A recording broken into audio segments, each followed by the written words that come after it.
Assalamualaikum warahmatullahi wabarakatuh. Selamat pagi anak-anak. Apa kabarnya hari ini? Semoga kalian sehat selalu ya. Perkenalkan, nama Ibu Iva Kurniasari, biasa dipanggil Bu Iva. Di sini Ibu akan menyampaikan materi tentang tema 1, subtema 4 dan pembelajaran ke-1, yaitu hidup rukun di masyarakat.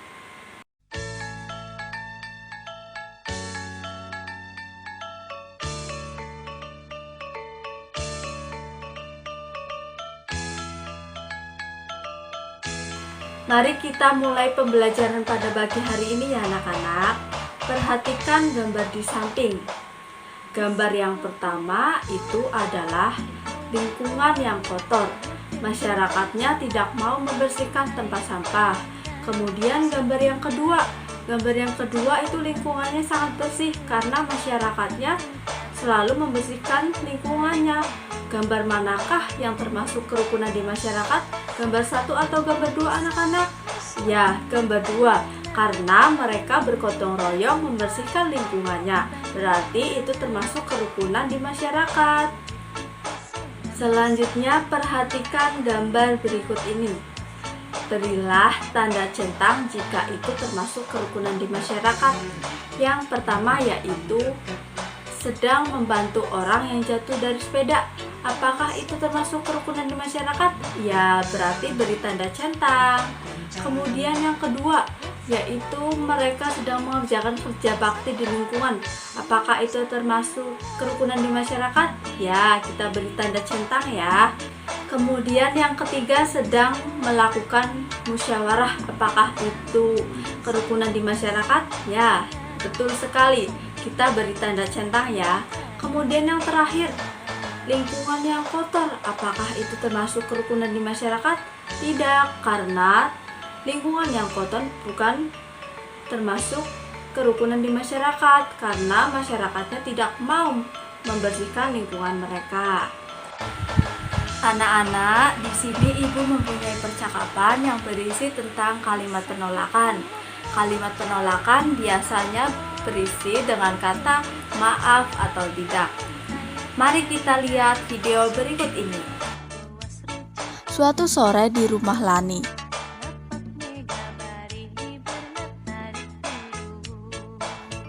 Lani sedang berada di rumah seorang diri karena kedua orang tuanya sedang mengunjungi neneknya.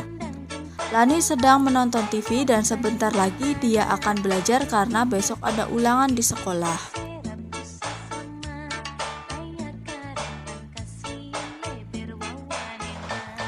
Ketika sedang asik menonton TV, tiba-tiba terdengar suara ketukan pintu. Ternyata ada Mita yang mengetuk pintu dan memanggil-manggil nama Lani.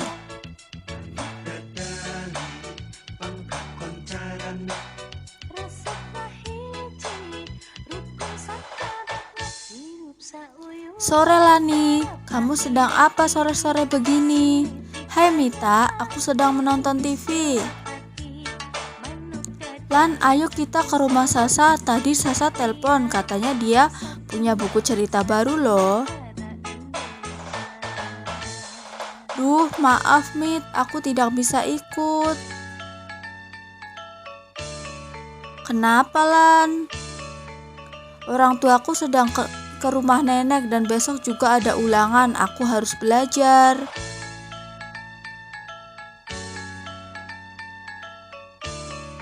Bagaimana kalau kita ke rumah Sasa sebentar saja dan pulang sebelum orang tuamu pulang?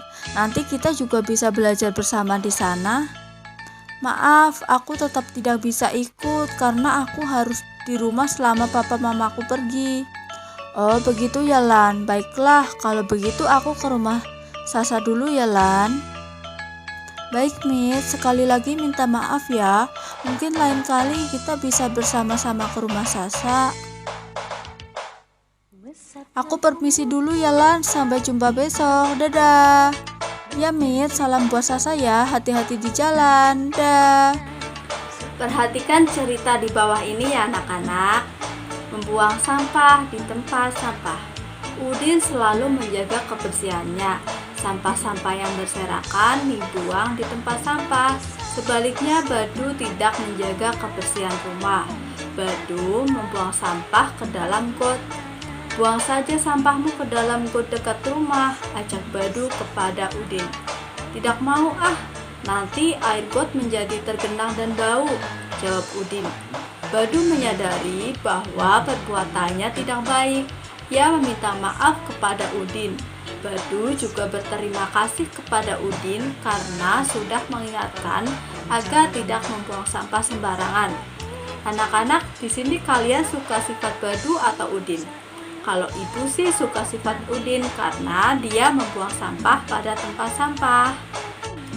Dalam percakapan tadi, Udin menolak ajakan Badu untuk membuang sampah di got. Nah, kalimat yang Udin ucapkan adalah kalimat penolakan. Apa itu kalimat penolakan?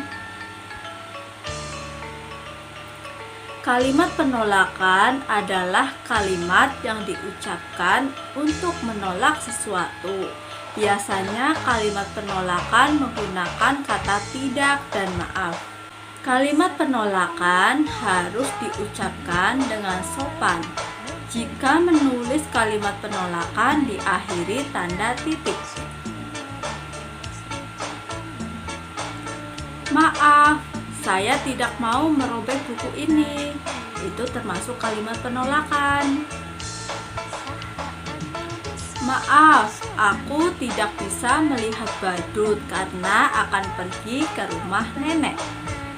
Nah, sekarang coba buatlah kalimat penolakan jika kamu diajak untuk menyontek. Bisa seperti ini ya.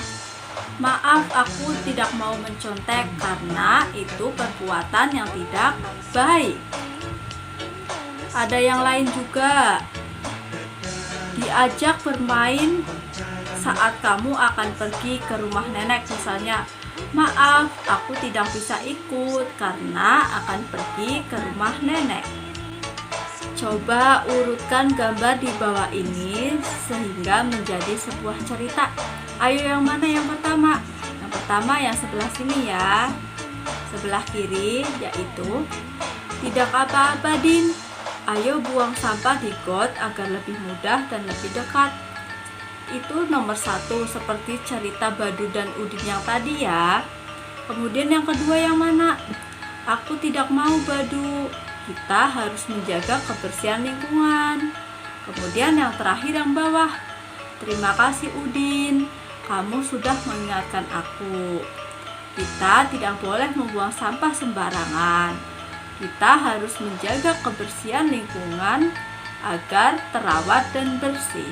Coba perhatikan gambar-gambar di bawah ini.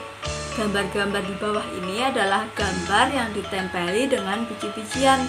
Bisa dengan biji kacang atau beras atau jagung.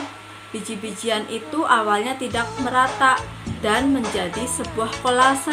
Apa itu kolase? Kolase adalah karya seni rupa 2 dimensi yang menggunakan bahan dasar bermacam-macam dan ditempelkan pada suatu gambar.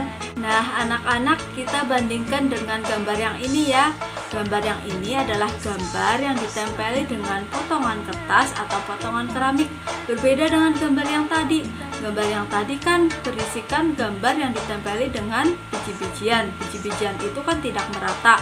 Kalau ini berbeda, bisa dengan tempelan potongan kertas atau potongan keramik, yaitu karya ini disebut dengan mozaik. Mozaik adalah pembuatan karya 2 dimensi atau 3 dimensi yang menggunakan material atau kepingan-kepingan yang disusun sehingga membentuk suatu gambar. Kita masuk ke materi matematika ya anak-anak. Nah, di sini ada 2 bilangan yaitu 356 dan 344. Kita disuruh mencari jumlah dan selisihnya. Jumlah berarti kita menjumlahkannya. Kalau selisih berarti kita mengurangkannya. Yang pertama, kita menjumlahkan terlebih dahulu. Maka caranya adalah 356 ditambah 344.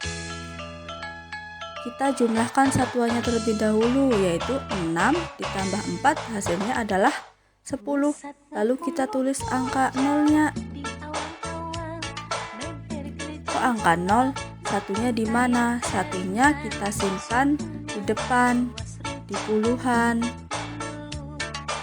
Lalu kita jumlahkan 1 ditambah 5 hasilnya adalah 6.